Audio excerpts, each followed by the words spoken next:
क्या आपने कभी नीले समुद्र में तैरता आकर्षक किला देखा है? महाराष्ट्र का सिंधुदुर्ग किला एक ऐसा ही किला है जो छत्रपति शिवाजी द्वारा बनवाए गए कई किलों में से एक है। यह किला प्राचीन काल के वास्तुकला का एक सुंदर उदाहरण है।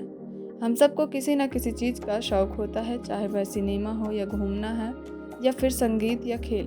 पर क्या आपको पता है कि छत्रपति शिवाजी को किलों का शौक था? वह किलों के शौक के लिए भी जाने जाते हैं और अपनी मृत्यु तक लगभग 370 किलो के मालिक भी थे। सिंधुदुर्ग किला महाराष्ट्र के सिंधुदुर्ग जिले के मालवण तालुका के समुद्र तट से कुछ दूर अरब सागर के कोंकण क्षेत्र में निर्मित है, जो दक्षिण मुंबई के से लगभग 450 किलोमीटर दूर है। यह किला मालवण तट के चट्टानी द्वीप पर स्थापित है, जहां नौका की सवारी द्वारा ही पहुंचा जा सकता है। सिंधुदुर्ग जिले का नाम सिंधुदुर्ग किले के नाम पर ही पड़ा था, जिसका मतलब समुद्र का किला। सिंधुदुर्ग में लगभग 37 किले हैं, जो महाराष्ट्र में एक ही जगह स्थित सबसे ज़्यादा किलों की संख्या है। इसके साथ साथ यहाँ हर तरह के किले भी हैं, जैसे जलदुर्ग, भुईकोट और गिरी। सिंधुदुर्ग किला एक छोटे से टापू में स्थापित है, जो चारों तरफ से अरब सागर से घिरा हुआ है। यह उस समय मराठाओं का मुख्यालय हुआ करता था, जहाँ वो युद्ध की तैयारी करते थे, और इसके साथ ही यह किला उनका सुरक्षा गृह भी हुआ करता था।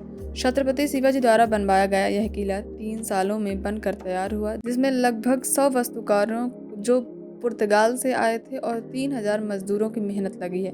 यह किला 48 एकड़ की जमीन पर मजबूती से खड़ा है, जो 12 फीट मोटा व 29 फीट ऊंचा और 2 मील तक फैला हुआ है। किले की नींव और इसकी मजबूती से बनाने में लगभग 4000 लोहे के टीलों का इस्तेमाल किया गया है। आइए जानते हैं सिंधुदुर्ग किले की विशेषताओं के बारे में। पहला, इस किले में शाखा वाले नारियल के पेड़ हैं, जिनमें फल भी होते हैं। आपको इस दुनिया में शाखा वाले नारियल के पेड़ कहीं भी देखने को नहीं मिलेंगे, पर यहाँ मिलेंगे। जी हाँ, इस जगह की यह खास बात है। दूसरा, किले में 3 सुंदर जलाशय हैं जो कभी नहीं सूखते हैं, यहाँ तक कि गर्मी के मौसम में भी नहीं। जब आसपास के गांव के जलाशय पूरी तरह सूख जाते हैं, तब भी इनमें पानी रहता है। तीसरा, पानी के नीचे के मार्ग अब भी एक विस्मय वाली बात है, पर शिवाजी के शासनकाल 16वीं शताब्दी में इसका निर्माण उस समय की कार्यकुशलता को बखूबी दर्शाता है। यह मार्ग किले के मंदिर में स्थापित है, जो एक जलाशय की तरह प्रतीत होता है। यह मार्ग किले के नीचे 3 किलोमीटर तक जाता है और समुद्र में 12 किलोमीटर तक नीचे। चौथा, अगर आप यहाँ पहली बार आ रहे हैं, मतलब कि आप अभी इस जगह से अनजान हैं, तो आपको शायद ही यहाँ का दिल्ली दरवाज़ा दिखे। अगर कोई नया व्यक्ति इस जगह पर नाव की सवारी कर जाता है, जो वायुमार्ग के अलावा यहाँ तक पहुँचने का इकलौता उपाय है, तो वह किले के चट्टानों से बहुत जोर से जरूर टकराएगा, जो आसानी से नहीं दिखते।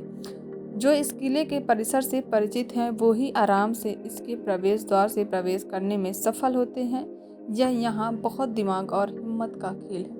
पांचवा, किले में शानदार और यूनिक वास्तुकला के साथ साथ यहाँ कई मंदिर भी स्थापित हैं, जो इस किले को बाकी किलों से अलग बनाते हैं। ये मंदिर देवी भवानी, हनुमान जी और जरमारी को समर्पित है। इन मंदिरों के साथ साथ यहाँ पूरी दुनिया का अपने में एक ही अलग खास तरह का प्रसिद्ध मंदिर भी है, जो भगवान शिव जी को समर्पित है।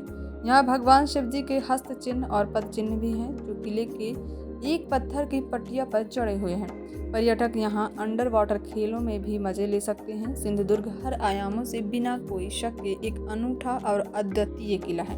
किले की ये सारी विशेषताएं आपके सिंधुदुर्ग किले की यात्रा को यादगार बनाएं।